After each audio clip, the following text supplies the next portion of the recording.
Okay, this is the final day, so day 3 of section 9.7, and on the notes page we're going to go all the way down to the last topic, which is law of cosines. And there are 3 equations for law of cosines, just like there were 3 pieces to law of sines, and all those 3 come from are the 3 different angles, so angle A, angle B, and angle C. And you can see each of the laws has a single angle involved, cosine of A, cosine of B, or cosine of C. So there's cosine of A, cosine of B, cosine of C, and it really depends which of the angles you're using to develop the law. We'll do 2 examples with them, but just like we've done the previous 2 days, I want to show you where this comes from so you can see what it is. And the idea there is it helps you hopefully remember it or be able to think about why it's the way it is. And then we'll actually do the application problems where we'll do 2 of these.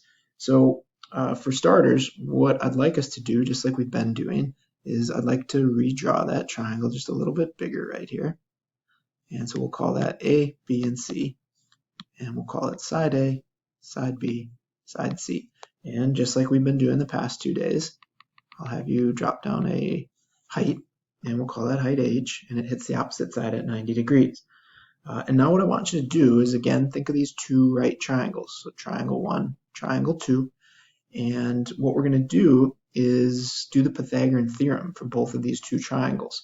To do that, Pythagorean Theorem, we need 3 sides. Right now, each triangle, if we look at them separately, has 2 sides. So triangle 1's got H and C, and it's got this side down here that's part of side B, but not the whole thing. So I'm going to call that piece we're using X. And if I do that, and I just look at triangle 1, the Pythagorean Theorem would say x squared plus h squared equals c squared. And now if I look at triangle 2, I can also use the Pythagorean Theorem, but again here I've got to take this piece of the side. Well, that's the whole thing b minus x that we used over here. So I take the whole thing b, subtract away the piece I used, and that gets me an amount for this side down here. So now I'm going to have, let's see, it would be b minus x squared, got to use parentheses, plus h squared equals a squared. So I've got my 2 triangles, triangle 1, triangle 2. And what I'm going to do on this is a couple of things. So first, I'm going to subtract x squared from both sides on this expression. And I'm going to get h squared equals c squared minus x squared. I'm going to put a little circle around that. I'm then going to take that expression and I am going to put it right there. So right where h squared shows up on the second one, I'm going to take h squared out. I'm going to put c minus x squared in. So in its place, c squared minus x squared equals a squared. And what I'm going for now is I'm going to create this one. So you can see I've got a squared all by itself. So here it is out here all by itself. And then what I'm going to try to do is show that the other side of the equation is what we get here. So to do that, I'm going to take b minus x squared. And I'll do that over here, b minus x squared. And I'm going to FOIL that out using our solid algebra skills. So I'm going to write b minus x times b minus x. There's b times b. That's b squared. B times negative x is minus bx. And I got another minus bx from the inside multiplication. And then negative x times negative x is plus x squared. And if we simplify this, we're going to get b squared minus 2bx plus x squared. So I'm going to put a circle around that. And then that thing is what's going to sit here instead of the parentheses. And that gives me this big, long expression on the left-hand side, but it has a plus x squared and it has a minus x squared. Those are going to cancel each other out, and I've got my b squared minus 2bx plus c squared equals a squared. And whenever you're adding or subtracting things, you can add or subtract them in any order you want. So I'm just going to reorder this to be b squared plus c squared minus 2bx equals a squared. And I am darn close, actually, now to having it. Again, I'm looking to show this thing and this thing are the same thing. So I've got my a squared all by itself. I've got a b squared and a c squared. I've even got a minus 2b. So I'm all the way, I've got b squared, c squared. I've got a minus 2b. I'm all the way up to having it, except I've got x in there. And what I'd like to see is c times the cosine of a. So to do that, I'm going to go all the way back to this original first triangle. And I'm going to use the cosine of a. So back to our right triangle trigonometry. Cosine of A equals adjacent, which is x, over hypotenuse, which is c. I'm then going to multiply both sides by c, and I've got c times the cosine of A equals x. I'm going to put a circle around that because we're using that one.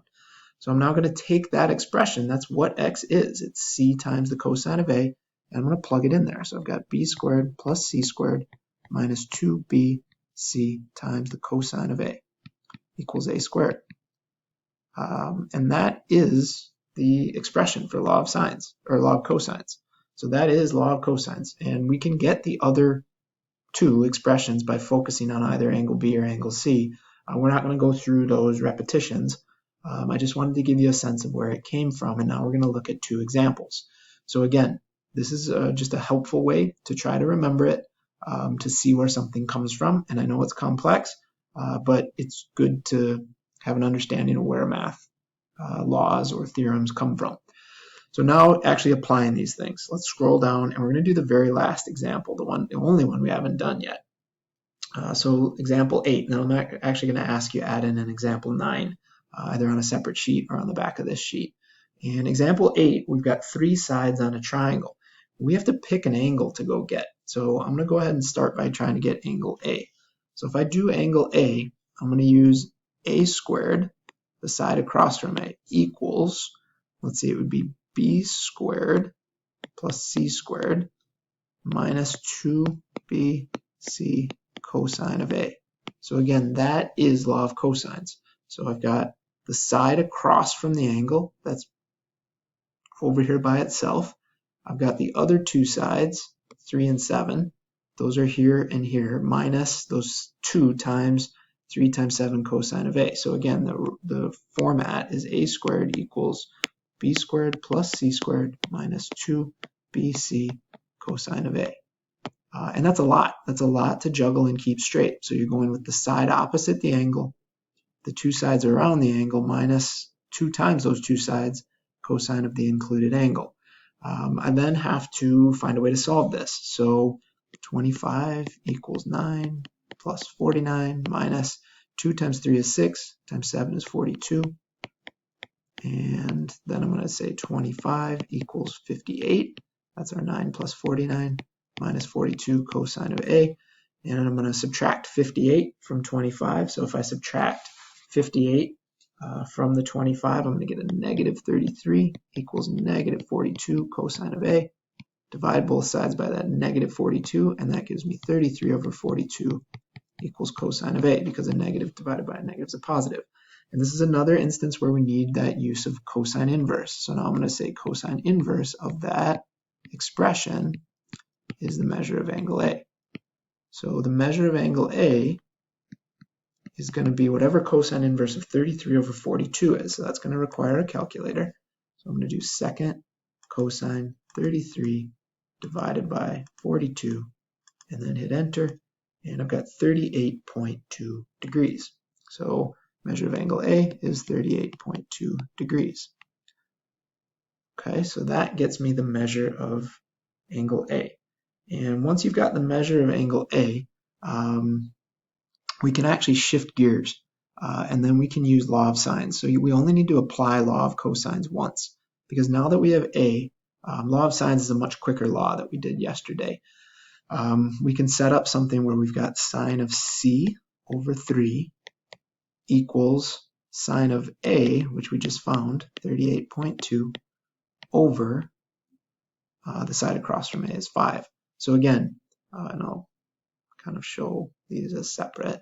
What I did first was first we did law of cosines to generate one of the angles. As soon as you have one of the angles, we're going to switch over to using law of sines because it's faster and it's less computation. And to do that, I'm going to multiply both sides by 3. So I've got 3 times the sine of 38.2 divided by 5. And that's going to give me some numbers. So 3 times the sine of 38.2 divided by 5. I'm actually going to do 3 sine 38.2, and I'm going to divide that by 5. That's going to give me a decimal, 0.371. So then what I want to do with that 0.371, so that's sine of c equals 0.371, is I want to sine inverse that. So I'm going to do sine inverse of 0.371, and that will give me the measure of angle c. So I'll go back to the calculator.